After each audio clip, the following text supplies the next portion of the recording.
The sterling silver cutlery clinked against bone china as another round of thinly veiled insults circulated around our family's weekly dinner table. The same mansion, the same judgment, the same condescending smiles I'd endured for the past 4 years.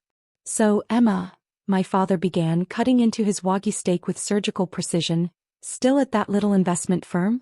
What do they have you doing?" "Filing." I took a measured sip of wine, thinking about my corner office on the 52nd floor of Phoenix Capital. Not that they knew it was my company. To them, I was just another low-level employee at some insignificant firm. "Summit Investment Group," I replied quietly. "My cover for the past 4 years while I built Phoenix Capital into the most powerful private equity firm in the city." "Right?" my brother James sneered, adjusting his Patek Philippe watch, a small bonus from his CFO position at our family's company Walker Industries. "Still pushing papers for real businesses?" If they only knew that their last hope for financial survival sat right across their dinner table. Phoenix Capital had become the go-to firm for corporate bailouts, and everyone knew our terms were non-negotiable. "Something like that," I murmured. "You know," my sister Victoria added, examining her fresh manicure, "there's always a junior position at Walker Industries. Something more suitable for your temperament." My phone buzzed, a message from my actual executive assistant. "Ms. Walker, final review of Walker Industries bailout application complete. Board meets tomorrow at 9 a.m. "I'm happy where I am," I said. Father set down his fork, his voice carrying that familiar note of disappointment. "Happy? Doing clerical work? You're a Walker. Though sometimes I wonder if you have the strength for real business." I thought about tomorrow's meeting, the one where Walker Industries would beg Phoenix Capital for a lifeline. A bailout that would save them from complete collapse. "Actually," I started, but Mother cut me off. "Did you hear about James's latest deal?" she beamed. "He's leading the negotiations with Phoenix Capital tomorrow. Such an important meeting." James straightened importantly. "Their CEO is impossible to reach, totally private. But they'll meet with us. They know real business talent when they see it." Talent. Like the series of disastrous investments that had Walker Industries teetering on the brink of bankruptcy? "Speaking of talent," Victoria smirked, "how's your little investment portfolio doing, Emma? Still managing your friend's trust funds? Try managing billion-dollar private equity funds across 3 continents. The Phoenix meeting is crucial," Father declared, swirling his 30-year-old scotch. "Walker Industries needs this bailout.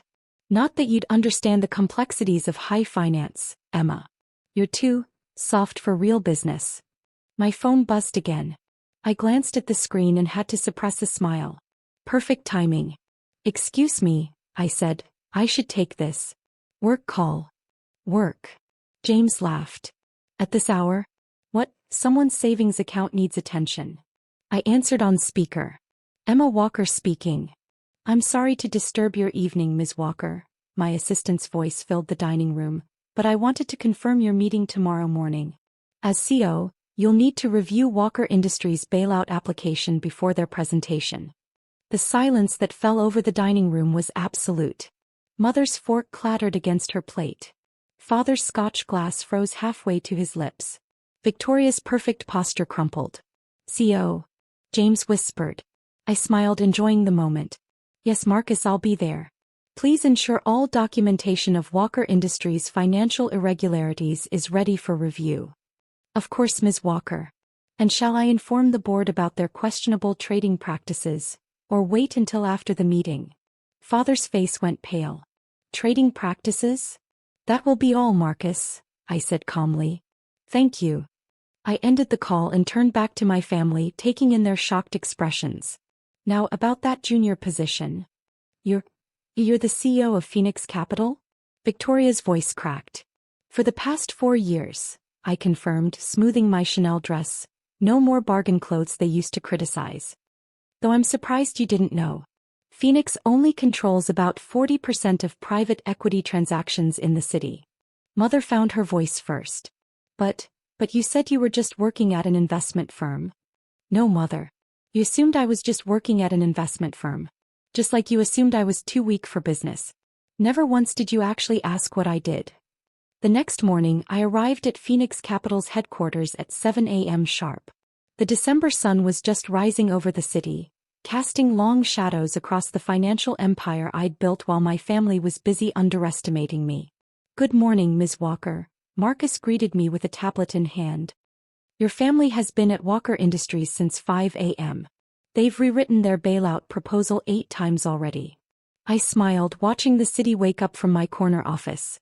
Have they figured out how dire their situation really is? Not yet. But their stock dropped another 20% in pre-market trading. Your brother's been on CNBC 3 times, trying to project confidence. My phone buzzed with the family group chat. "James, final proposal ready. They can't refuse these terms." "Victoria, Emma won't dare let Walker Industries fail." "Father, no daughter of mine would destroy our legacy." "Mother, please, let's discuss this as family." If they only knew how long I'd been watching, waiting, building.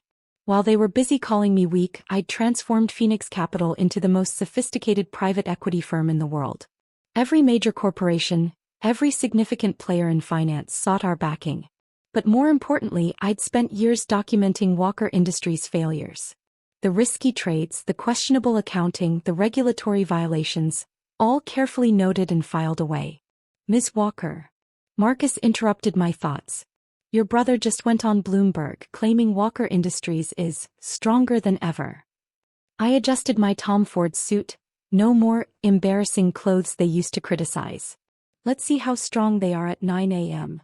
At 8:45, my chief risk officer Lisa Chen entered my office. "Everything's ready, Emma. The board has reviewed Walker Industries' bailout application.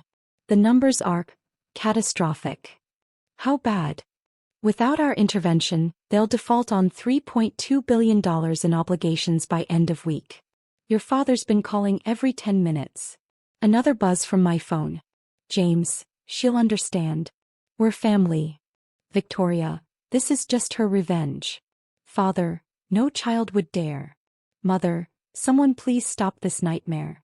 I checked my reflection in the floor-to-ceiling windows. The daughter they'd dismissed as too weak now controlled the fate of their empire. The one they'd mocked had become the most powerful financier in the city.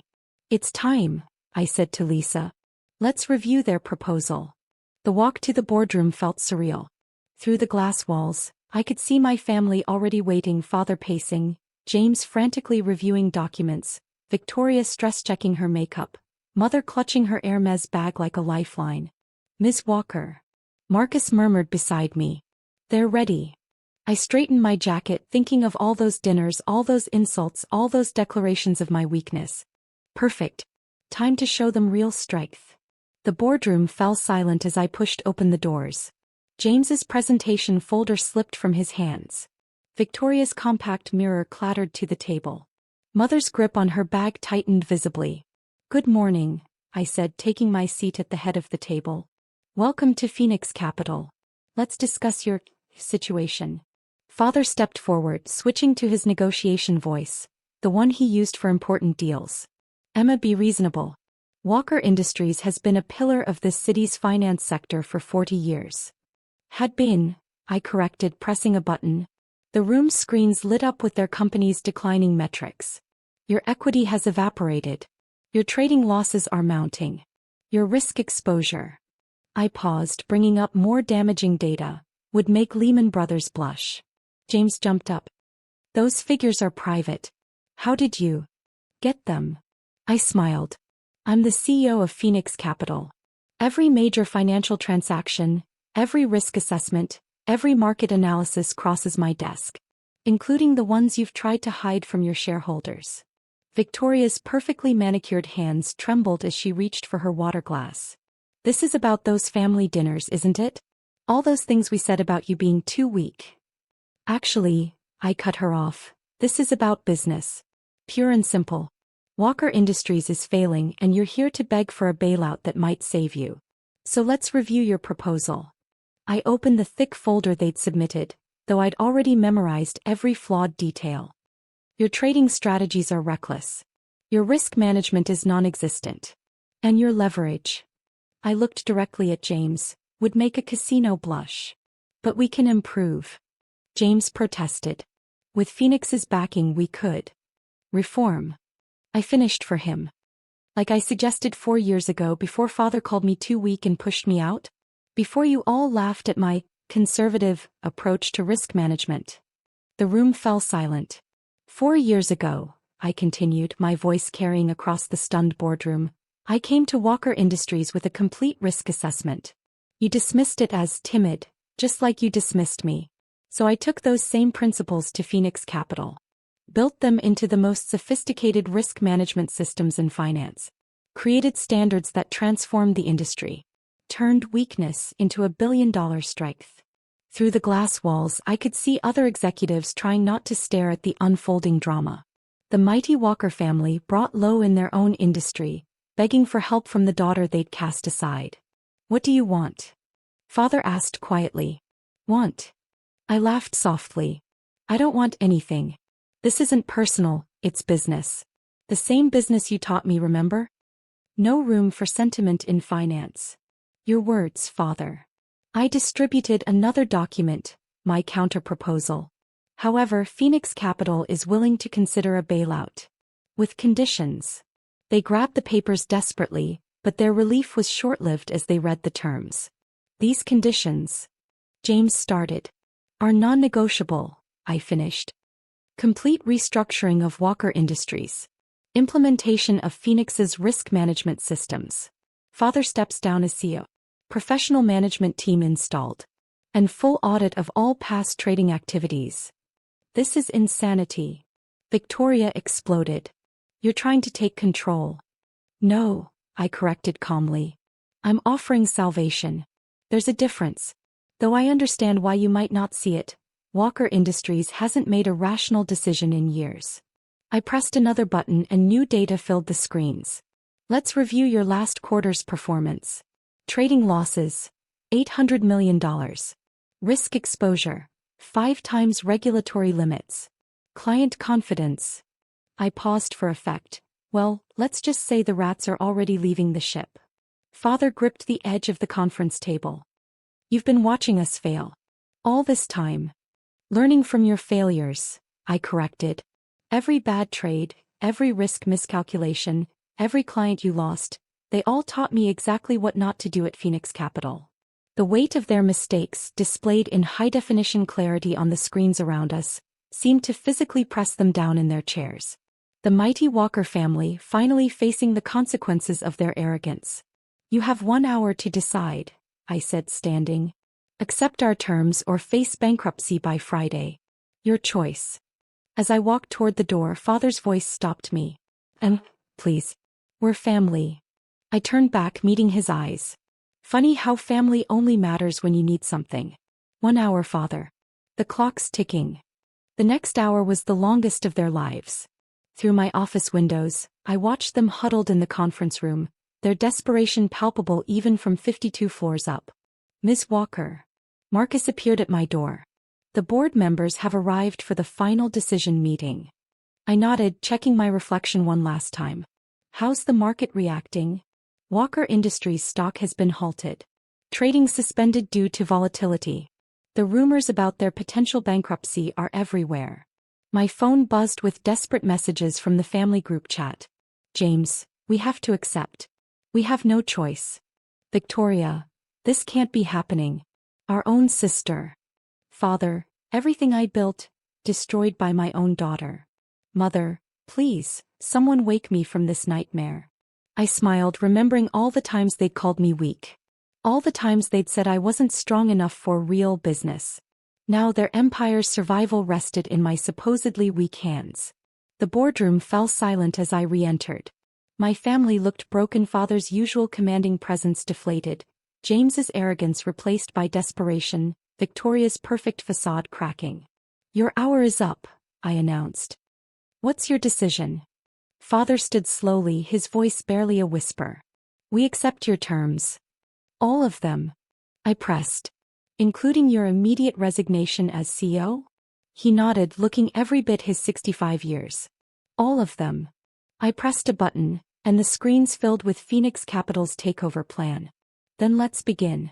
First, every executive except James will be replaced. Victoria, that includes you. What? Victoria shot up. Why does James get to stay? Because unlike you, he actually understands finance. He just chose to ignore that understanding in favor of reckless trading. I turned to James. You'll be demoted to Risk Management Director. Time to learn what real risk control looks like. James nodded, looking almost relieved. Thank you. Don't thank me yet, I warned. The next year will be the hardest of your career. Phoenix Capital's standards are exacting. Mother found her voice. And what about your father? After everything he built? Everything he destroyed, you mean? I corrected. Father will transition to Chairman Emeritus. A ceremonial position with no actual power. His days of making financial decisions are over. I distributed thick folders to everyone. These are your new contracts and responsibilities. Sign them now, or Walker Industries files for bankruptcy within the hour. The next 30 minutes were filled with the sound of pens scratching paper, punctuated by Victoria's quiet sobs and Mother's muffled sniffles. Father signed last, his hand trembling as he surrendered control of his life's work. Now, I said, collecting the signed documents, let's discuss how Phoenix Capital does business. First rule, we don't confuse aggression with strength. Second rule, we don't mistake caution for weakness. I brought up Phoenix's performance metrics. 4 years ago you called my approach weak. Said I didn't have the stomach for real business. Well, let's compare numbers, shall we? The screens filled with side-by-side comparisons. Phoenix Capital's steady growth versus Walker Industries' volatile decline. Our consistent returns versus their massive losses. Our growing client base versus their shrinking one. This is what real strength looks like, I continued. Not reckless trading. Not excessive risk. Not arrogant dismissal of warning signs. Strength is about building something sustainable. Something that lasts. Father couldn't meet my eyes. We were wrong about you. Yes, I agreed. You were. And now you'll spend every day working under the daughter you called too weak for business. Ironic, isn't it?